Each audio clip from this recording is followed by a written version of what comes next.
સુરતમાં આત્મહત્યાની વધુ એક ઘટના બની। વોર્ડ નંબર 30ના ભાજપના મહિલા મોરચાના પ્રમુખ દીપિકા પટેલે ઘરમાં ગળે ફાંસો ખાઈ આપઘાત કરી લીધો હતો। ભાજપ નેતા આપઘાતની જાણ થતાં પોલીસ દોડી આવી લાશનો કબજો મેળવી પીએમ અર્થે સિવિલ હોસ્પિટલ મોકલી આપી હતી। સુરતથી એક ચોંકાવનારા સમાચાર સામે આવ્યા છે। સુરતમાં વધુ એક આપઘાતની ઘટના બની છે। સુરત શહેરના અલથાણામાં વોર્ડ નંબર 30ના ભાજપ મહિલા મોરચાના પ્રમુખે આપઘાત કર્યાના સમાચાર સામે આવ્યા છે। 34 વર્ષીય ભાજપ મહિલા નેતા દીપિકાબેન નરેશભાઈ પટેલે પોતાના જ ઘરમાં ગળે ફાંસો ખાઈને આપઘાત કરી લીધો છે। ભાજપના નેતાના આપઘાતના સમાચાર મળતા પોલીસનો કાફલો ઘટનાસ્થળે પહોંચ્યો હતો। પોલીસ દ્વારા આપઘાત કરનાર દીપિકાબેનનો મૃતદેહ પોસ્ટમોર્ટમ માટે ખસેડવામાં આવ્યો છે, જ્યારે મૃતકના પરિવારજનો દ્વારા હત્યાની આશંકા વ્યક્ત કરતા ફોરેન્સિક પોસ્ટમોર્ટમની માંગ કરવામાં આવી છે। મહિલાએ કયા કારણે આપઘાત કર્યો તે હજુ સામે આવ્યું નથી। આ વચ્ચે મૃતકના એક સંબંધીએ જણાવ્યું કે દીપિકાબેન ઘણા સમયથી ભાજપમાં કાર્ય કરતા હતા અને સમાજ સેવા પણ કરતા હતા। તેમણે કહ્યું કે તેમની હત્યાની આશંકા છે। તેમણે કહ્યું કે દીપિકાબેનના પરિવારજનો અને બાળકો ઘરે હતા।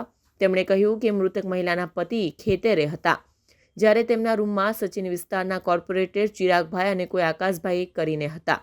આ મહિલાએ આપઘાત કર્યો છે કે કોઈએ તેમની હત્યા કરી છે તે અંગે સુરત પોલીસે તપાસ હાથ ધરી છે। મહિલાના પોસ્ટમોર્ટમ રિપોર્ટ બાદ વધુ વિગતો સામે આવી શકે તેમ છે। મોરનમાં અમે આશંકા છે કે આ આત્મહત્યાની હત્યા છે। બસ એ વિષય પર અમારું એક જ કેન્દ્રિત છે કે એને ન્યાય મળવો જોઈએ।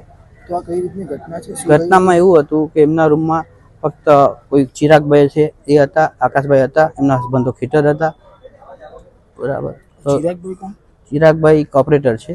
ઓકે, તો તમને શું લાગે છે, એમાં કઈ રીતના તમને હત્યાની આશંકા લાગે છે? હવે સ્વાભાવિક છે કે જો માણસ આત્મહત્યા કરે અને એની બોડી નીચે લાવી હોય તો પહેલાં પોલીસને બોલાવવી પડે। જે એવી કોઈ પ્રક્રિયા કરવામાં આવી અને સીધા હોસ્પિટલ કે ડાયરેક્ટ સિવિલ લઈને આવી ગયા। હાલ અત્યારે પોલીસ પાસે શું માંગ છે? પોલીસ પાસે એમ જ કે ન્યાય મળવું જોઈએ, જો સાચું હોય તો અમારે એવું કેવું છે। પરિવારમાં કેટલા લોકો છે? પરિવારમાં એમના કરીબન 7-8 મેમ્બર છે લોકો। તમે કોણ લાગો છો? અમે બધા ફેમિલી મેમ્બર થઈએ એમ। આપણે અલથાણ પોલીસ સ્ટેશન વિસ્તારમાં ભીમરાડ ગામમાં દીપિકા કરીને બેન છે, જે ભાજપના કાર્યકર્તા છે અને પ્રાઇમા ફેસી આપઘાત જેવો છે અને અહીંયા બોડી સિવિલ હોસ્પિટલમાં છે હવે અને પીએમ ચાલુ છે અને પરિજનો સાથે વાત કરી છે। પરિજનોને ન્યાયતંત્ર पुलिस तंत्र पर पूरा भरोसा है અને આગળની કાર્યવાही चालू है।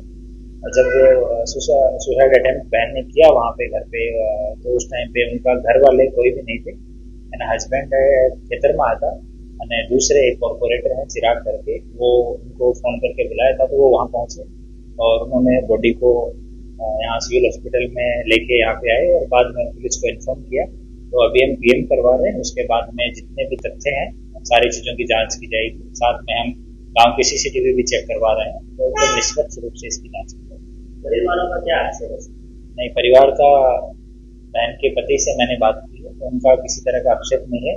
उनका एक ही है कि इस मामले में एकदम निष्पक्ष जांच होनी चाहिए, जिसका उनको भरोसा दिलाया हम लोगों ने कि कैसा भी मैटर होगा एकदम ईमानदारी से निष्पक्ष रूप से जांच होगी।